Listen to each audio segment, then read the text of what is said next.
Salut et bienvenue sur 350 FPS. Aujourd'hui je vais vous présenter le Gundam Glock 26. Alors les Gundam, qu'est-ce que c'est? Ce sont des répliques produites par Tokyo Marui. Vous allez trouver sur le marché le Glock 26 ainsi que le Walther PPK. Ces répliques dites Spring fonctionnent grâce à un ressort que vous allez armer à chaque fois que vous allez tirer. Alors contrairement au Spring que l'on connaît tous où il va falloir armer la culasse à chaque fois que l'on tire, ceci fonctionne en semi-automatique. À chaque fois que vous allez presser sur la détente, vous allez armer le piston et tirer. Ces répliques sont avant tout destinées aux mineurs japonais et également aux mineurs français car elles développent une puissance nettement inférieure à 0,07 joules. On est ici sur une puissance d'environ 0,04 joules ou 0,05 joules. Petit conseil, lorsque vous allez faire l'acquisition de cette réplique, pensez également à prendre des billes de 0,12 g Tokyo Marui qui sont d'excellente qualité et fonctionnent parfaitement avec cette petite réplique. Comme d'habitude chez Marui, on a une boîte d'excellente qualité. Une belle présentation, des petites informations comme la présence du hop-up, Made in Japan, portée de 15 mètres, alors ça j'en suis pas tout à fait sûr, mais en tout cas on dépasse les 10 mètres. Le fait qu'à 5 mètres on puisse toucher dans 5 cm, et tout le reste c'est en japonais, donc ça désolé je ne sais pas le lire. Chose pour laquelle je trouve qu'ils ont vraiment poussé le détail à fond sur cette boîte, c'est qu'on peut l'ouvrir. Quand je parle de l'ouvrir, c'est simplement l'ouvrir de cette façon, un petit peu comme on avait sur certains jouets quand on était enfant. On voit la réplique sans y avoir accès, c'est vraiment plutôt destiné pour les magasins, mais ça reste très sympathique. On a également ici de belles photos qui vous présentent la réplique. Mais vous, ce qui vous intéresse plus, c'est de savoir ce qu'il y a dedans. Alors, on va tout de suite passer à l'ouverture. Et donc, on a un bout de papier qui sert strictement à rien. La réplique, son chargeur et un petit sachet de billes Tokyo Marui de 0,12 g. Et également en dessous, on va retrouver un petit paquet dans lequel on a des cibles. Alors, il y a 3 cibles cartonnées. Différentes informations, notamment sur le mode de fonctionnement, qui sont certes en japonais, mais suffisamment bien expliquées pour qu'on ait la possibilité de comprendre sans aucun problème. Donc les consignes de sécurité, qu'on va également retrouver ici. Sur cette feuille-là encore. Et pour finir, on a un petit truc qui va vous permettre de commander le catalogue Tokyo Marui, mais malheureusement, je suppose que ce n'est valable que pour le Japon. Mais vous, je sais ce qui vous intéresse le plus, c'est la réplique. Alors on va tout de suite la sortir de sa boîte.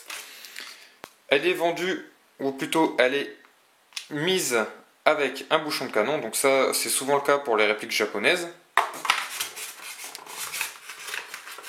Et on a son chargeur.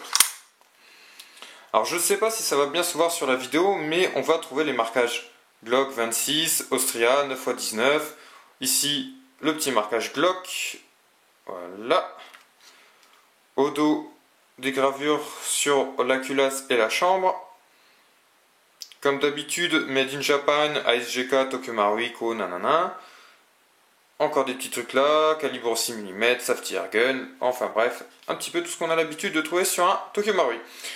Alors, contrairement à tout ce qu'on pourrait avoir l'habitude d'utiliser, des GBB, des springs ou autres, aucun élément n'est fonctionnel sur sa réplique. La culasse n'est pas mobile, l'arrêtoire, ou plutôt le slide stop, ne fonctionne pas, l'arrêtoire de culasse non plus, et le bouton d'éjection du chargeur non plus. Pour retirer le chargeur, il va simplement falloir le retirer. Comme ça, on voit qu'il vient en fait se clipper dans la réplique grâce à un petit ergot. Donc ça fonctionne bien, hein. Ça reste fragile malgré tout. Mais on peut trouver des chargeurs en spare pour 2-3 € à peu près sur différents shops. On a ici quelque chose d'assez joliment fini avec la mire arrière et la mire avant qui sont comme d'habitude chez les Glock. On va par contre retrouver sur l'ensemble du corps une jonction car celui-ci, et ça c'est un petit peu moche, peut s'ouvrir en retirant les vis qui sont présentes sur ce côté. On en a ici également, ici, et la dernière ici.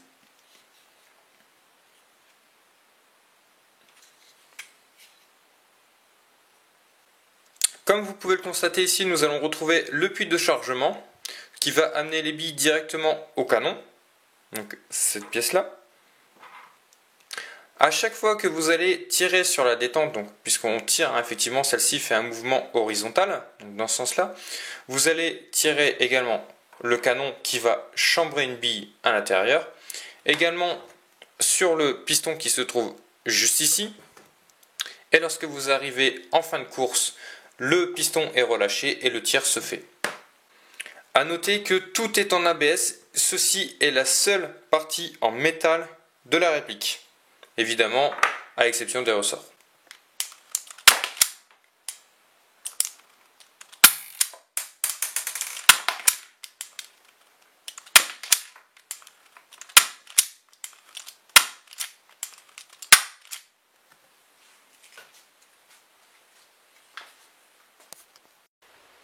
Alors n'oublie pas toujours que lorsqu'on tire avec une réplique d'Airsoft, même si elle est faible, on met les lunettes de sécurité. Je suis à environ 5 mètres des petites cibles qui sont situées sur mon porte-cible. Et on va essayer. Ah, là j'ai eu un double feed. Putain, le hop-up fait vraiment trop effet.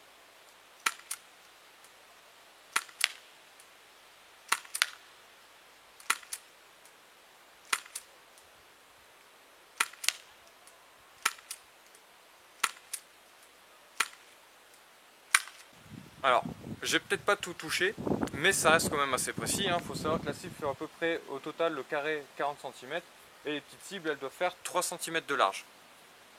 Le fait est aussi que le hop-up fonctionne vraiment très bien. Alors il est encore en période de rodage, mais il lève très bien la 0,12 et pour pouvoir toucher les cibles, j'étais obligé de viser le bout de bois qui se trouve juste en dessous des cibles, qui est en train de tomber à l'heure actuelle. En effet, il y a beaucoup de vent et ça aussi, ça joue sur la précision de la réplique.